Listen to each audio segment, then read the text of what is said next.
कटक रे पुणी दिन 2 प्रहर धरागला गोमंस भर्ती गाड़ी। भाईचारार सहर कटक।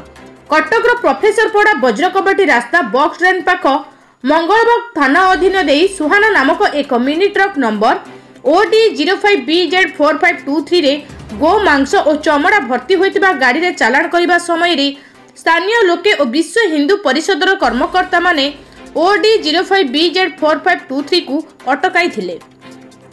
एहा फल गाड़ीर ड्राइवर जानिपारी क्षिप्र गति रे गाड़ी को खसाई नेबाकू चेष्टा करी विफल होइथिले, जहा द्वारा चालक उत्तेजित होई गाड़ीर जग रोड माध्यम रे गाड़ी को अटकाई थिबा व्यक्ति विशेष को आक्रमण करिथिले।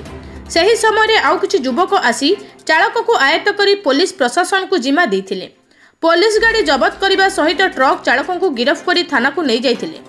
साधारणतः प्रकाश पाइछि एहा कटक सहर भितरे एहा दीर्घ दिन धरी चली आसीछि, किंतु गोइंदा विभाग और जिला प्रशासन भूमिका को संदेह सृष्टि करुछि।